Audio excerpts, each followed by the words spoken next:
Daanin na lang natin sa chess ang bakbakan at wag ng gera-gera sana. Apektado buong mundo eh. USA, Wesley So versus Iran, magsudlo. Crucial round po ito kahapon sa Title Tuesday at pag nanalo si Wesley, maganda ang magiging posisyon niya. Yan ang aalamin natin ano naging resulta.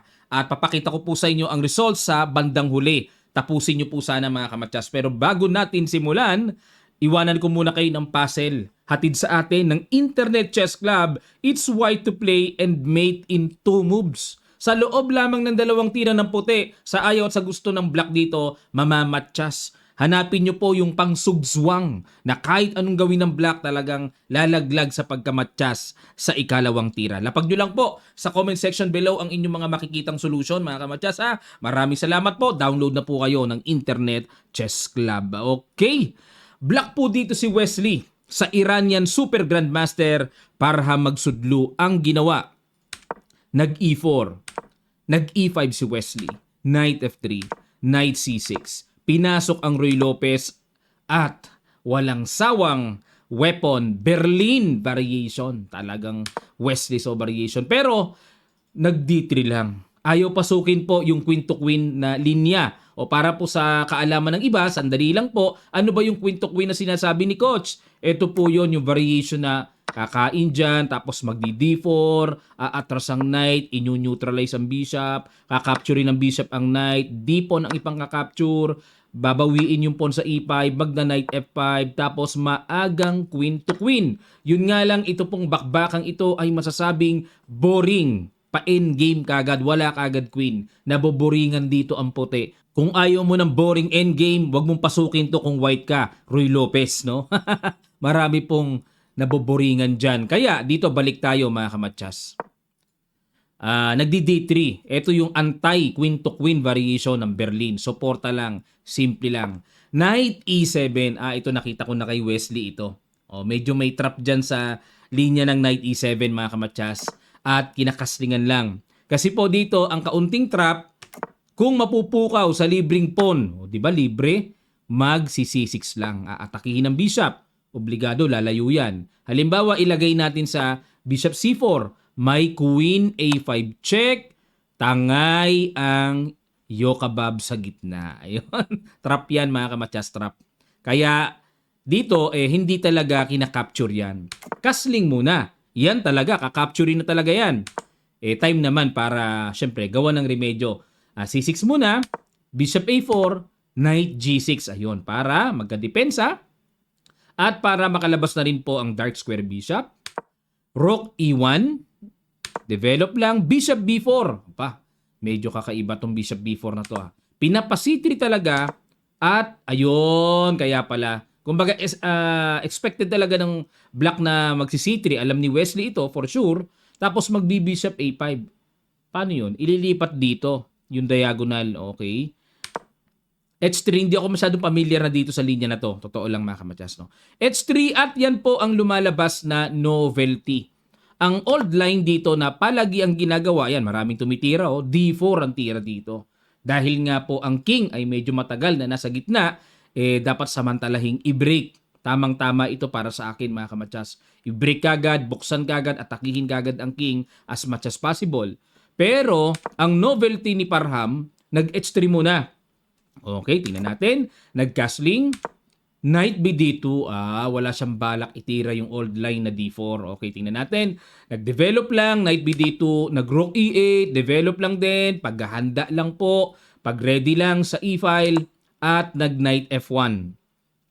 Ano bang dapat tawag dito sa H3 na to? Ano sa palagay nyo? Taga-Iran to eh. Oil variation. O Strait of Hormuz variation. Lapag po sa comment section below. Atuwaan lang mga kamatsas kasi related ngayon sa mainit na bakbakan sa buong mundo ngayon ng langis eh. Ayan, H3 no, Knight F1 at nag D5. Inunahan na kagad ni Wesley ng break sa gitna para syempre makaluwag-luwag, makahinga na rin po ang light square bishop at kinapture Knight takes D5.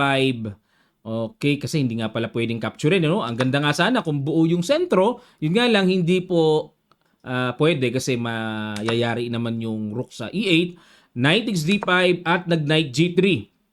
Okay, diyan talaga nilalagay yan, maneuver, develop, bishop C7, ayun.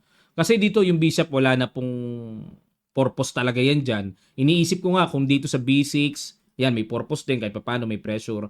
Or sa C7, para, okay, para maggaganon mamaya, no? O kaya ito. O sige, tingnan natin. Extra support na rin po sa pawn E5. Bishop B3. Okay, dahil wala na rin pong purpose ang bishop, matigas ang pawn, C6, nag-bishop B3 para at least nandyan, paghahanda, kahit pa paano may pressure pa rin yan. Nag-knight DF4 si Wesley. Hindi po nagustuhan ng computer ang tira na yan. Pero threat naman yung pawn sa D3, no? O yan, madali namang unawain, may threat si Wesley. Pero bakit bad move? Ayun. O, sigurado, naaral na ni Wesley ito. Next time around, ang best move pala po ay F5. Yan ang best move. F5 ano? Para saan? Para mag-i-E4 mamaya? May timing ba na ganon? O basta F5 muna eh. Nga lang, annoying, nakakailang. Bakit po? Yung bishop kasi nakatutok na ganyan eh. Sa side natin, masagwa yan. Lalo na bumubukas yung diagonal. Masagwa sa mata yan. Parang nakakakaba. Nakakailang. Annoying, no? O kasi binuksan pa yung diagonal eh. Nandyan na yung bishop. Pero yan po ang timpladong tira ng computer. Okay po? Yan, ini-explain ko lang sa ating mga tagapanood na ibig manamnam ang bawat tira. O, pero balik tayo dito sa knight D. F4, nag-D4. Siyempre, kailangan mag-react eh. Kakainin yung pawn sa D3. Pag di nag-react yan, D4 at kinain lang po ang pawn sa D4. O, tingin ko force naman eh. Rook takes E8, Queen takes E8, Queen takes D4. Parang may mga backrank ano. Sabagay, may knight naman. Okay, at nag-bishop E6. Ayun, tinapatan na po ng malakas na exchange. Itong malakas tong bishop na to, nakakailang din yan. Kinapture muna yung knight sa F4. Takes, ayun, saka nagpin. So, nakakailang din yan. Diba? May pressure. Queen D8. Nako, ito na. Yan ang gusto kong makita kay Wesley. Ang queen to queen. Kasi si Wesley po, sa madalas sa pagkakataon na obserbahan na natin, basta ma-queen to queen niya, nako, ganda na ng laban. Kinain muna yung bishop. Kinain ulit. Kasi po dito, hindi maka-queen to queen si Wesley kasi kakainin to, makukuha yung isang pawn, di ba? Kaya obligado balikan muna, umiwas. Yun lang. Ganda sana kung may queen to queen kaso umiwas eh. Okay, queen B4, tineret ni Parham ang pawn sa B7. Bishop B6, tinakpan. Ayun, ang ganda pa ng forma ng bishop. At nag-knight F5. Ano purpose ng knight F5? Knight E7, knight D6. Tingnan natin. Nag-queen F6, tineret. Knight D6, sumugod. Pero hindi po nagustuhan ng computer ang tira na yan. Dapat daw po ang tira ay Queen E4. Simplihan lang ng depensa ang knight. Yun nga lang, nakakailang din. No? Parang tipong sasalubungin lang ng tore, mga ganun-ganon. Kung ang queen ay pupunta po sa E4 para depensahan ang knight. Pero balik tayo. Knight D6, tineret. Ang pawn sa B7. Knight G5. Malakas. Oo. Malakas kasi yung knight hindi po basta-basta makaalis kasi may bishop takes F2, may queen takes F2 paparating, madadali yung tore sa E1. O paano ngayon niya pinuwersa ni Wesley yung knight sa F3. Knight C4. Ganun, gumano na lang. Lamang na si Wesley, oh. Oh, tingnan nyo evaluation bar, oh. Negative 1.06. Ibig sabihin, winning na siya dito. Oh, slightly better pero sa malamang winning na kasi. Oh, pangit na ng king eh. Ayun! Nako, grabe, napadali. No? Na-excite si Wesley kainin kagad yung pawn sa F3, mga kamatyas. Dapat daw po, ang tira ay Queen G5 check. Bakit? Silipin nga natin. Pagka gumanon, Queen H5. Queen F5. O di threat yung pawn, threat ito. May capture doon. Check, no? Halimbawa, mag King G2, Queen G6, Queen H4, Queen G6, King F1. Hinahanap ko yung diferensya eh. Anong diferensya dito? Sabay H6 lang daw? Sabay ganun lang daw. Lamang pa rin ng black, no? Pero wala eh. Pinapaulit-ulit eh. Ganun-ganun. Ulit. Tapos Queen F5 din. Parang medyo matagal-tagal pa pero guaranteed lamang naman po talaga diyan ang ano, ang black. Kala ko may continuation na mabilisan kaagad eh. Wala pa rin pala. Okay, balik tayo sa queen takes f3. Ginarab kaagad ni Wesley ang pagkain ng pawn. At knight takes, queen takes. Okay? So may threat pa sa b7 at nag-queen takes h3. Queen takes b7. Talagang ano, sabayan, no? Queen g4 check, king f1 at nag-queen c4 check. Ayun. Tumiming si Wesley ng tempo para yung pawn sa c6 at the same time pag alis ang tore, hindi makukuha basta-basta yung pawn. Nag-king to g1 at check ulit. Check ulit. Ayun, nag-iba si Wesley. Kala ko itatabla na eh. Nag-iba. Okay, 4 versus 4. Nako. Pero mas pabor ako kay Wesley dito kasi yung king ni Parham, expose eh. Bukas eh. Iba yung expose eh. Delikado pagka ganun. A3, okay, para iwas lang. Naka-threat din kasi. H5, ayan na. Okay, nagpasingaw na sa back rank para wala nang back rank na kinatatakutan. Kulang na lang ang pag-join ng Torre kaso wala pang sapat na ano eh. Kung mailagay lang sana dyan eh. Diba? Ganda sana eh. Queen B4. Hinamon po ng queen to queen. Queen D5 umilag. Siyempre. Kasi kung kakainin po yan, kain, or C takes, wala eh. Walang kasiguraduhang mananalo ang black. Pwedeng tabla-tabla lang. Queen F4. Queen F4, ano plano? Queen B3, inatake ang pawn sa B2. Queen B4, hinamon uli. Queen D5. Queen D4, hinamon naman dyan. Tabla lang gusto ni Parham eh, no? Ayun, nag-C4. Si Parham naman ang nag-iba. Ayaw na niyang pasukin yung Queen B4. C4, may depensa yung pawn B2. Nag-C5. Ayan, sinabayan ni Wesley. Pakain yung pawn para mabungi niya yung pawn kasi po. Kahit paano, connected pass pawns yan eh. Baka mamaya, biglang magtutulak mamaya yan. Delikado, malakas ang connected pass pawns eh. Queen E5. Ayun. Maintain lang sa pagkakadepensa sa pawn B2. Kasi naka-threat din at the same time, no? Nag-H4. Nag-Rook E4, sinundan ang pawn. Nag-H3. Nag-Rook E3. Yun lang. Double. Check muna. King H2. At nag-Queen F1. Okay. Threat yung pawn sa F2. Nag-Queen G3 muna. Kasi kung sasabay po ng kain dito, medyo masagwa eh. Anytime may draw na block eh. Nag-Queen G3. Okay, depensa. At time na para ma-activate naman yung Torre. Napaka-passive po kasi wala ganong purpose.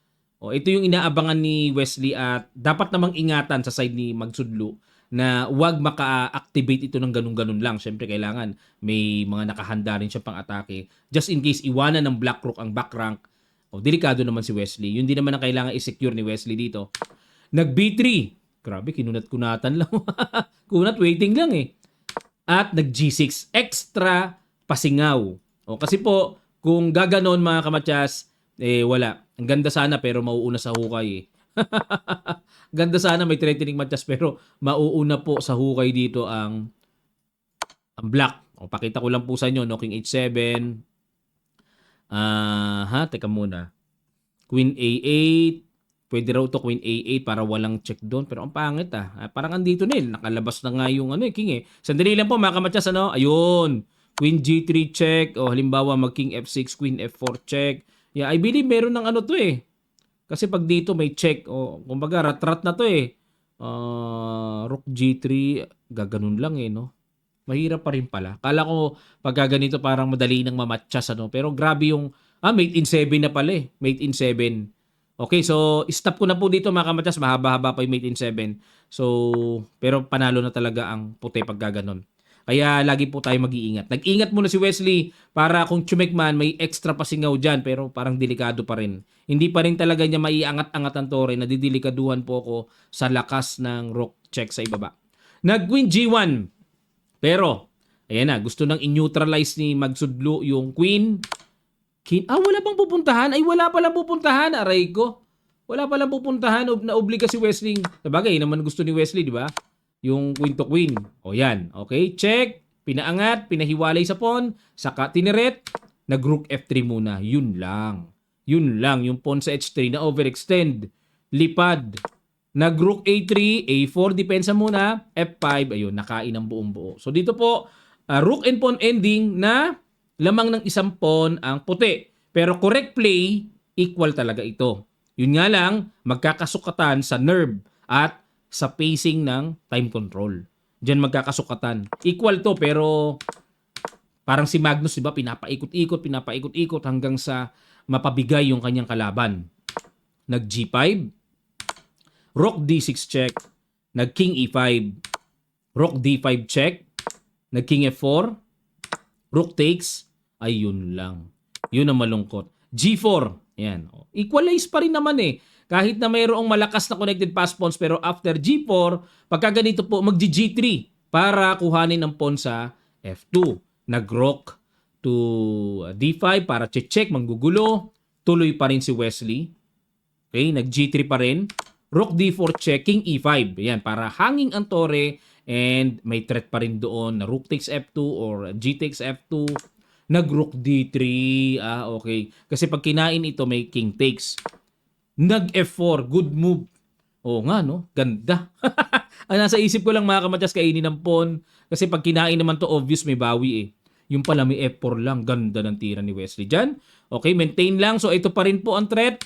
Pero may time naman din si Magsudlo na suportahan nga yung pawn sa F2 kasi naka-rook D3 na eh. O nga no. Nag-King E4. Tingnan natin kung yun. C5. Napakaraming pawns dito. Nakakatakot. Daming pawns at nag-rook C2. Yun lang. Yun lang. Isang tira lang ni Wesley.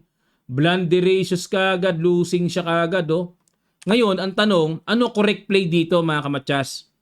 Para matuto tayo. Maganda tong study na to kasi endgame to eh. Ano maganda? Dito pala. Okay, wait lang po mga kamatyas bago natin ituloy yung nangyari na ginawa ni Wesley, no? Dito pala tira niyan. Curious ako dito. Wait lang mga kamatyas ha. Halimbawa, ang itira ay B4. Ito raw ang tira. Magki-King G4. Okay, sige, tingnan natin. B5. G takes F2. Nako, mayroong F1 queen. Paki-imagine nyo po. Magpo-promote F1 queen, pwersadong king ang pang-capture kasi may check. King ang pang-capture, hihiwalay ang tore. So may deadly threat kagad na F1, ano? Obligado. Sugswang obligado ng kainin. Rook takes F2, tapos may F3 check. Hindi pwedeng capturein. Okay, nakapin. At magki-King G1. Tapos sa kakakainin to, yan pala ang pang-hold dito. Oo nga, no? Buhay yung F-pawn, passive ang king, active na active ang black king. Okay, ano future ng dalawang yan? Halimbawa kung magtutulak, sige nga, tingnan natin, magtutulak. C6, ay talo pa. Aray ko, may ganon. Oo nga, threatening matchas pa, harang, F2, kain, matchas pa. O pagka gumanon, Rook A2. C7 nga natin. Ganda ng study endgame na to. Maano ko eh. Mahilig ako sa endgame study mga kamatyas. Ayun oh, grabe pala kasugswang. Mamatyasin ng puti sa Rook H2. Matyas. Ay di, no choice, kainin yung pawn. Kain. May matyas eh. Paano kung gumanon? Sige nga. Ay, gaganon. Aray ko, ang tawag dito. May timing ng matyas doon. May timing ng kain. Wala pa kasi dito eh. Obligado, king ang kapakanan ng king ang pairalin dyan, di ba? Sabay kakainin yun. Sabay, talo na. Naalala ko yung naging laro ko sa Kamatyas Facebook page yung na-upload natin. Game number 4. Panoorin nyo po. Ganito rin yun eh. Natira sa kanya queen at king. Kaso nag-collapse ang... nag-collapse eh. Hindi na i-matyas eh. Natabla pa. Ay nako, kulit ng laban na yun eh. Okay. So ganun pala mga kamatyas, konting review po. Gusto ko rin matuto kayo na namnamin natin yung endgame, yung sustansya ng endgame. Napaka-importante po kasi na matutunan natin yung endgame. Check, ganun, kain, ganun, talo pa. So ano yung pang-equal? Equal naman to eh. Nung tinulak natin, biglang dito. Basta importante, wag maka-King G3. Yun naman ang importante. Wag maka-King G3. Tapos saka mag-Rook E4. Grabe. Ito po yung endgame na kinakailangan ng 100% precision. Pag sumablay ka rito, kung mabuse ka ng isa, talo agad. Ayan, Rook E4. Kailangan makita ng black to. Ito idea, tapos ang gagawin, C6. Force lahat eh. Rook E2. Ay, grabe. Oo nga, no? Kasi dito, kala ko King G1 eh. Ang gagawin, eto. Yan na pala. Kasi kung dito talo pa mga kamatyas, gaganyan talo pa. Talo pa, nakita na natin kanina. Ito pa rin kahinat na. Siyempre pag kinain yan, wala na, matyas, di ba? Obligado naman to. O check, ganun pa rin kauuwian eh. Yung ganyang view. Grabe, ganda. O, sugswang oh. Obligadong kainin, may matchas eh. O, pagka gumanon, Rook F5, dito naman ang tira. Patutulakin. Okay, Rook F5, tretyon. Pag tumulak dito, dito muna. Threatening matchas, kain. Titempuhan para humiwalay yung pawn. At dito, hindi pwedeng king ang gagalaw kasi matchas F1. Nako, mga kamatsas. O, swerte nyo po, instructive endgame studies to. Ang ganda nito. Ganda. O, ngayon, pagka pumunta dito, dito naman. Basta importante, mahiwalay yung mga pawns. May threatening matchas doon, no? O, pagka gumanon, obligado, di ba? Sabay kain. Galing nung Rook F5 na yun, no? Pang sugswang, oh. Obligado, mag-pawn move. Para makuha ang isa, matchas at kuha ang isa. Yun ang pagpipilian, eh. Galing. Perfect. O, ngayon, dito mga kamatas, balik tayo. Balik po tayo, ha? Balik tayo. Rook E4, doon, Rook E2. Ito po panabla. Yan, kakainin, kain, tapos, yan ang tabla. O, tapos, bakit King F4 muna? Ganun din naman yun, ha? Queen, Queen, check, tapos King F4. Na dito, tabla to, incorrect play. Pero, yung resistance to win this game ay mataas dahil may extra pawn pa ang puti. So dito, tabla nga, incorrect play 100% ng black. Pero kung magkakamali kakabyos, matatalo pa black dito, may extra pass pawn eh. Okay po? Pero equal po ito, guaranteed equal. Ayan, ang haba ng nilakbay natin. Pasensya na po mga kamatyas, gusto ko lang pong ipanamnam sa inyo. At matuto rin po kayo, minsan lang naman tayo mag-aral ng rook and pawn ending eh. Kung nagustuhan nyo po yung mga ganitong studies na ginagawa natin, medyo lumalayo konti, pero binabalik din naman natin sa original position bago natin itutuloy. Kung gusto nyo po ito, comment down below mga kamatyas. Type nyo lang, gusto po namin ito, namnamin ng endgame studies. And pasubscribe na rin po sa mga di pa nakapag-subscribe. Pero, dahil sa napakaganda, ayan, di ko na alam kung ano sabihin ko, napakaganda King F5, King G4, hindi nakita ni Wesley, ang ginawa niya, Rook C2, inawat kagad yung sipon. Isang tira lang, ganyang kahiwaga ang endgame mga kamatyas. Isang tirang kabyos, mali, tapos kagad ang laban, no? Natirahan ng B4. Ayun, no? May B4. Ngayon, paano ngayon yan? Kita kaya ni Wesley itong idea na to? Ayun, no? Iba yung in-apply. Iba in-apply ni Wesley. Kinain lang yung pawn sa G3. Chumek muna. Chumek muna. Okay. Hindi kasi makain to kasi kakainin to, no? Kuha yung tore. Oo eh. So, chumek muna. Harang ng tore. Chumek muna ng ganon. Baba. Chumek uli. Harang. Okay. Pumunta doon. May B5. Ganda sana kung ang king nandito. Yung nakita natin kanina, no? Panalo. Basta yung king nandun. Kaso ang layo. Ang problema, paano tatawid dyan? Isang bitaw lang ng king. Kakainin na agad yung pawn eh. Hindi ma-achieve yung ganun eh. Hindi ma-achieve eh. Gumanon, lumapit. B6. Check. Ayun. Yun ang kaibahan na ang king nandito na kagad. Intimano sa posisyon na yan. Wala. Yung king nasa kabila eh. Magkaiba to. Lumapit ang king, rook B1. Okay. To support na rin. Magpo-promote na. Kinain. May matchas ba? Check, check, check. Wala eh. Nag-B7. Ayun. Kung ako puti, parang tutulak na rin ako dito. Pero ang tamang tira pala, wait lang, aking H2 muna. Grabe pala yun. Pag chumek dito, King H3, yan ang malinis na winning. Malinis yan mga kamatyas. Ang ganda, no? Ang ganda kasi tutulak na eh. Wala, dalawa na yan eh. Wala na yan. Itong rook talagang handa na yan. Pag tumungtong ang pawn dyan, ano man mangyari, kakainin talaga yan. Pero itong dalawang connected pass pawns, hindi na magpapaawat pa. Okay, balik tayo mga kamatyas. Balik po tayo. Pero nag-B7 eh. Check. Halos equal Ay, takpo po. Grabe, may chance na si Wesley maka-equalize. Ang tamang tira pala ito. F2 check. Bakit? Ako rin, di ko rin maunawaan Paano kung angatan? Ayun, nako po, grabe. Nako, napakaganda ng endgame studies na to. Natuto talaga ako. Sigurado matututo rin kayo mga kamatyas. Hindi lang sa mga beginner intermediate, pati mga advanced at masters na nanonood ngayon. Ang ganda ng endgame na to. Akalain nyo, ito parang wala kasing kasunod eh. Pag F2 check, ano kasunod? No? Para ma-equalize, ito kailangan makita na binibiling tira. Rook B3. Hanep yan. May ganun pala. Bakit? Kasi pagka nag-B8, kakainin lang. May queen kasi, no? Hindi pwedeng maiwanan ng tore na walang bantay yung F1. Magku-queen yan. Di ba? Ganda naman ng studies na to, no? Eh di gaganon. Rook F1, kakainin ito. Kakainin ito and then King D3 na dito po, watak-watak ang pawns. I believe may makukuhang isa dyan. Ang White King, ang layo.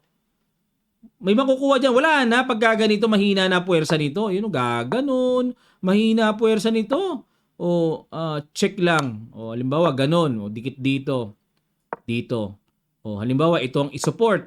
O, di check lang. Ganon. Dito lang. Ba't kailangan check-in pa ng computer? Ba't ayaw idiretso ka agad dito?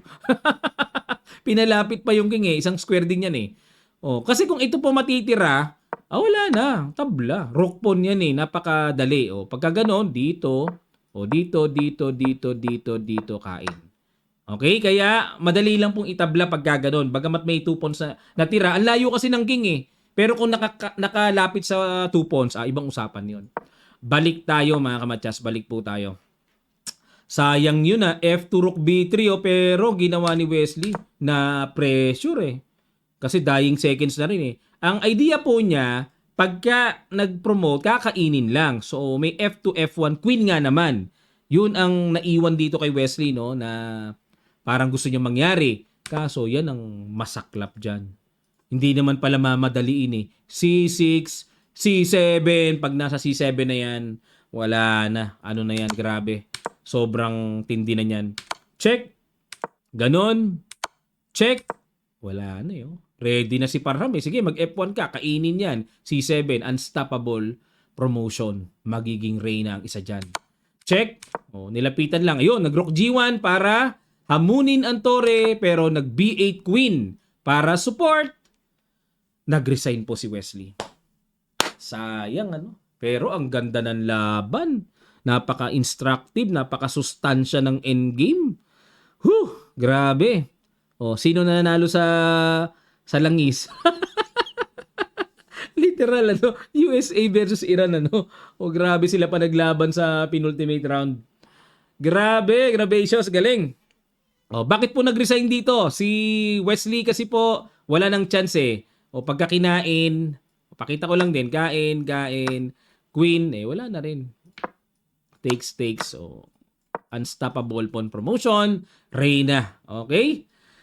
Sana po natuto kayo mga kamatyas. Pasensya na po pag ninanamnam natin yung pag-aaral na ganito. Kasi hindi lamang puro laban yung tinitignan natin, kundi yung mga future na po pwede nating ma-encounter sa board pag tayo maglalaro, no? Sa practice, lalo na sa tournament. Yung mga tournament players na nanonood ngayon, very important and very essential na pag-aralan po ang endgame. Especially yung rook and pawn endgames. Naku, marami yan eh.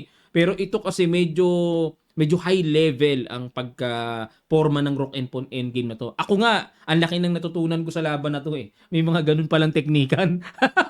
Galing ano? Sana ma-absorb ko at magamit ko sa mga actual ano. Ganun din kayo mga kamatyas. Okay, kung kayo po yung nananatili hanggang ngayon, nagustuhan nyo po, type nyo dulo at nagustuhan nyo mga kamatyas. And don't forget to subscribe our channel. Marami pa pong nanonood, di pa nakasubscribe, baka nalilimutan lang. Maraming salamat po. At ito po ang kanilang final ranking. Bago ko makalimutan, gusto ko na sana magpaalam, pero yung kanilang final ranking, ito po. Ayun. Wait lang. Final ranking. Okay, at ang chess.com po ay medyo naglalag. Ayun. Final ranking, ang nag-champion ay ang aking kaibigan na na-meet sa Russia nung kami ay nagpunta. Kamakailan lamang po mga kamatya. Si Samsaran Saidupov. Si Chidupov. Ayan, champion siya. Taga-Russia po siya. Nung kami po nandoon, hindi ko nga lang makuha yung picture. Nasa utol ko eh. Nakay utol Mark eh. Kasama ko si utol Mark doon. Na-meet po namin yan. Champion din siya sa Rapid kung di ako nagkakamali, no. Sa Blitz naman ang nag-champion doon ay si Gurub. Siya naman sa Rapid. Okay, at sa team din sila nag-champion. Kaya tuwan-tuwa eh. Sumasayaw yan sa sa awarding. Nagdi-disco eh, parang mahilig sila sa ganun eh. Okay, at sumayaw-sayaw din kami doon. Sana makuha ko yung video na yon mga kamatyas, papakita ko sa inyo. Kasayawan namin si Samsaran doon eh. Wala, sayaw-sayaw lang naman. Sa kanila kasi medyo konting kwento lang, no? Medyo cultural lang sayaw nila, may pa ganun-ganon. Tapos basta napaka iba cultural sila. Tayo ang sayaw natin iba-iba 'di ba? O yan, nakasayawan namin yan si Samsaran, Chidopov, ang galing. O siya nag-champion. At Hans Smoke Niemann, pangatlo, ni Halsarin, pangalawa. Okay, at si Wesley po ay yun lang. Medyo malayo-layo si Wesley, no? Kasi ang score niya po ay score ni Wesley. Yun, no? Pang number 49 siya, 7 out of 11 rounds. Number 49. Medyo napalayo siya ngayon. Pero maganda kay Wesley, go and go. No? At try ng try, sali ng sali. Siyempre, part pa rin niya ng pagpapainit ng kanyang laro. Wala po si Magnus, ano? O, wala si Magnus. Sigurado, di na sumali si Magnus dito. Baka mamaya, nasa dulo pa siya. Sigurado, hindi sumali si Magnus dito. Kasi pag sumali si Magnus, laging kita kagad sa taas yun. Di man siya mag-champion, pero kita lagi sa taas yun eh. Okay, hanggang dito po muna mga kamatyas. Yan po ang Title Tuesday. Maraming salamat po. At magkita-kita pa tayo sa mga susunod pang chess updates. God willing.